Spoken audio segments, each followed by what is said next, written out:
बिस्मिल्लाहिर्रहमानिर्रहीम। अस्सलाम वालेकुम नाज़रीन, मैं हूं आपका मेज़बान वक़ार अहमद कुरैशी। लाहौर के CCPO एक बार फिर तब्दील कर दिए गए। उमर शेख साहब को हटा दिया गया, उनकी जगह ग़ुलाम महमूद डोगर साहब ने चार्ज संभाल लिया।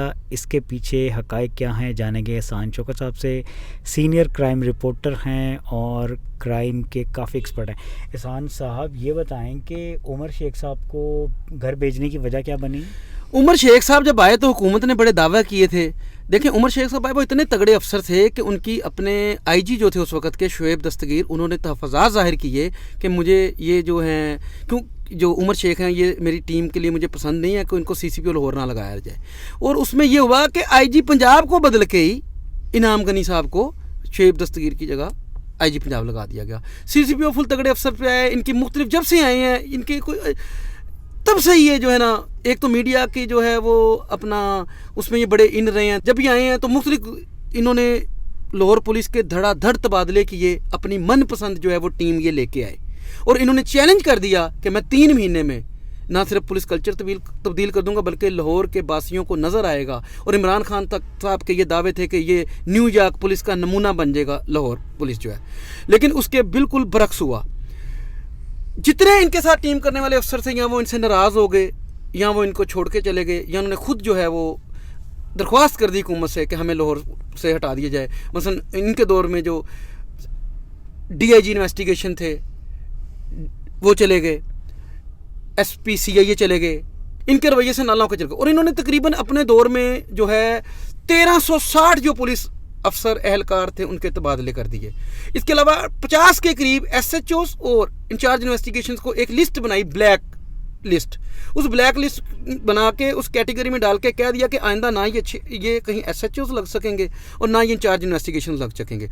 यानी कि इन्होंने आते साथ ही जो है उथल पुथल मचा दी अपने महकमे में। बड़े जो हैं लाहौर के जो बासी हैं उनको भी ये यकीन होने लगा कि शायद अब जो है लाहौर पुलिस का कल्चर तब्दील हो जाए और उन्हें रिलीफ मिले, मगर ऐसा बिल्कुल ना हुआ। जो एजेंसीज की रिपोर्ट थी कि इन्होंने 3 महीने में दावा किया, ये तकरीबन 4 महीने बाद इनको बदला गया और ग़ुलाम महमूद डोगर साहब जो हैं वो इनकी जगह CCPO लाहौर आ गए हैं। एजेंसीज की रिपोर्ट भी ये थी कि क्राइम बढ़ा है, इनके दौर में क्राइम कम होने बढ़ा है, अफसरान में बददिली बढ़ी है। इसके अलावा जो ये बयानबाजी ऐसी करते थे कि जिससे ना सिर्फ इनके महकमे के लोग इनके खिलाफ होते थे बल्कि अवाम में भी जो है वो हर्ट होते थे। जैसे सानहा मोटरवे हुआ, लाहौर सियालकोट मोटरवे पे जो औरत वाक़या है वहाँ पे इनका जो बयान आया उस पर इनकी बड़ी हर्जासराई हुई, लोग जो है इन पे बड़ी लहदे हुई। इन्होंने फिर माजरत की।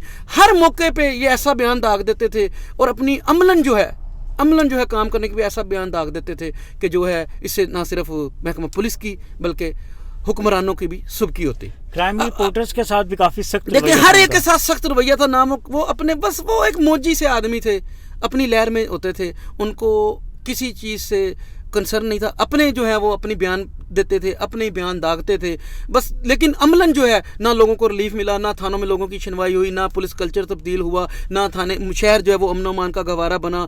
शहर में डकैती चोरी की वारदातें जो से मुसलसल बढ़ती गई। लेकिन अब जब इनको चेंज किया, 2 चीज़ें इसमें आती हैं कि इनको चेंज क्यों किया गया। 2 चीज़ें हैं। इन्होंने मुख्तलिफ जो अपने मनपसंद एक इनके हैं इलाके के साफ़ी, ये सिर्फ उनसे ही मीडिया पे बात करते थे।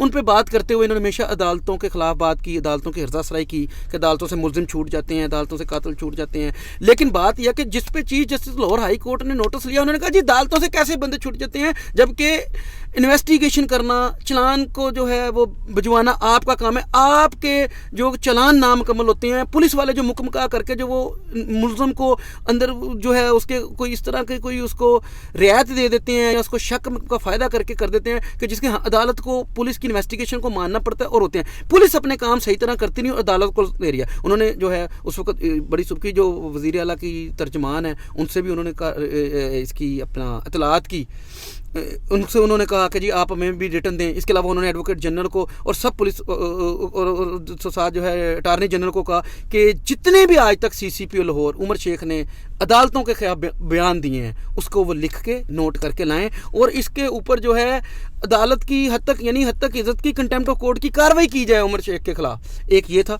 दूसरा, उमर शेख ने भी इस वाले से जो कहा, उन्होंने भी कुछ ऐसी बातें सामने लाई हैं कि जी एक डिफेंस था, डिफेंस में कोई प्लाट था, उसमें कोई 10 अरब का कोई वहाँ पे कोई जायदाद का रोला खोला था, उस पर जो है अपना वजह से मुझ पर दबाव था, कुछ हुकूमती वज़ीर आला पंजाब के ख़ास आदमी हैं, उनका वो मुझ पर कुछ दबाव था, हमने वो नहीं माना, तो उनके कहने पर वज़ीर आला पंजाब ने जो है उनको बदला गया। लेकिन जो भी है वो चले गए हैं, अब नए CCPO आ गए हैं और हमें तो यही उम्मीद है कि अल्लाह करे कि जो लाहौर में अमन-ओ-अमान कायम हो, लाहौर में जो अमन-ओ-अमान की बिगड़ती हुई सूरत हाल है उस पर पुलिस काबू पाए और अल्लाह करे कि ये रियासत मदीना बन जाए और जो है पुलिस जो है अपने फ़राइज़ बहसन सर अंजाम दे और किसी भी सियासी मुदाखलत, पुलिस को सियासी मुदाखलत से हटकर अवाम को रिलीफ दे, जो पुलिस का काम है, तो यकीनन लोगों को जो है सुख और चैन नसीब हो सकता है। अच्छा, अगर बात की जाए गुलाम महमूद डोगर साहब की, तो काफ़ी एक्टिव रहे हैं वो, माजी में भी मुख्तलिफ डिपार्टमेंट्स में काम करते हैं, अच्छे अंदाज में। उनको लाहौर में काम करने का बड़ा तजर्बा है,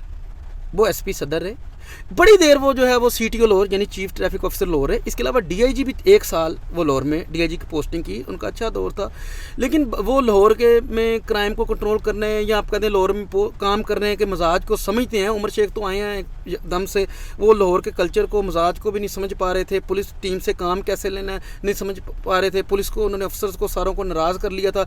यानी ये हालात आ गए थे कि लाहौर में पोस्टिंग करने से अफसर किनारा कशी कर रहे थे, घबराते थे कि लाहौर में हमारी पोस्टिंग ना हो, हम सुकून से अपना साइड पे इज्जत से नौकरी करके टाइम गुजारें। एक बात देखने में आई है कि जैसे ही उमर शेख साहब रुखसत हुए हैं, पुलिस के महकमे में जो कुछ उनकी फैमिलीज थी वो काफ़ी खुश रहे, काफ़ी देखिए जी, अब इसमें 2-3 है, इसको अब नेगेटिव भी ले सकते हैं, पॉजिटिव भी ले सकते हैं। कुछ पुलिस की फैमिलीज देखें, 1360 उन्होंने बंदे बदल दिए, 54 SHOs जो सालों साल से SHOशिप के मज़े ले रहे हैं, इंचार्ज इन्वेस्टिगेशन हैं, उनको उन्होंने जो है वो ब्लैक लिस्ट में शामिल करके आगे से उनकी अच्छी पोस्ट पे पाबंदी लगा दी। और मैं आपको खबर देता हूँ, वो पाबंदी ख़त्म हो रही है, इनको दोबारा थानों में लगाया जा रहा है। लेकिन अब कुछ फैमिली देखें, उन्होंने तकरीबन को 50 पुलिस अफसर, जिनमें इंस्पेक्टर से लेके नीचे रैंकर को हथकड़ियाँ लगवा के हवालातों में बंद करा दिया करप्शन करने पे, तो उनकी फैमिली ने, जाहिर सी बात है कि जश्न तो मनाना है, वो जश्न मनाया। पुलिस के लिए जैसे कुछ बंदे गए, उनकी फैमिली गई, ढोल बजा के उन्होंने सुना काफी डिप्रेशन में जा रहे थे उनकी वजह से। और उनका देखे, उनका पूछा हमने कि जी आप ये जश्न मना रहे हैं, मिठाइयाँ बांट रहे हैं, भंगड़े डाल रहे हैं, रक्स कर रहे हैं। उन्होंने कहा जी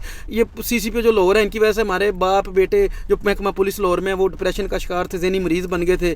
हम चाहते हैं कि कानून पे अमल दरामद हो, लेकिन किसी की इज्जत नफ्स मजरू करना जो है, ये जो है CCPO ओहदे के अफसर को ज़ेब नहीं देता, तो इसलिए हम जश्न मना रहे हैं। लेकिन बात यह है कि अवाम को इस चीज़ से गर्ज नहीं है, अवाम को रिलीफ चाहिए। घर से कोई हमारा बहन बेटी बाहर निकले तो उनको लगे कि माशरे में वो जो है एक बतौर पाकिस्तानी शहरी सफ़र कर सकते हैं, उनको अमन-ओ-अमान से उनकी जायदाद, उनका जानो माल महफूज है, तो फिर यकीनन पुलिस का जो है वो मकसद पूरा होता है। वरना तो पुलिस फोर्स का जो कोई, लोगों को तो इस चीज़ से गर्ज नहीं है ना, लोगों तो गर्ज है सिर्फ शहर में अमन-ओ-अमान की सूरत हाल जो है वो बरकरार है। अच्छा, एक आखिरी सवाल है आपसे। हमने माजी में देखा कि खान साहब कह रहे थे कि CCPO चेंज करने की मेरे नज़दीक वजह ये थी कि एक प्लॉट था मेरे रिलेटिव का, उस पर कब्ज़ा नहीं छुड़वाया जा रहा था, तो उस वजह से मैं CCPO देखें, तो आप क्या समझते हैं डोगर साहब के आने से अगर वो चीज़ अभी भी स्टिल मौजूद है, देखिए ऐसे इसमें ये 2 बातें हैं कि CCPO साहब ने जो कहा कि जी मेरे बिनोई का प्लाट नहीं कब्जा छुड़ाया जा सकता, तो बात ये कि ये तो 3 महीने में दावा करते थे, 4 महीने हो गए, कितने को लाहौर में इन्होंने कब्जे किए, सिर्फ सियासी फूफा की है, एक बस ऐसे ही मशहूरी की जो वो टैक्टिक्स लगाए हैं। कोई इन्होंने बाकायदा कब्जा ग्रुपों की लिस्ट बनी हुई है, अंडरवर्ल्ड जो क्राइम के बंदे हैं उनकी लिस्ट बनी हुई है, एक खुफिया रिपोर्ट्स है, उस पर कितने लोगों के खिलाफ जो है कि लाहौर के शहर के बासी हैं, उनको नहीं पता कि कितने को कब्जे छुड़ा लिए, सिर्फ बातें और दावे कीजिएगा। दूसरा ये है कि वज़ीर आला हो या वज़ीर आज़म हो, हर चीज़ कानून के दायरे में रह के करनी होती है।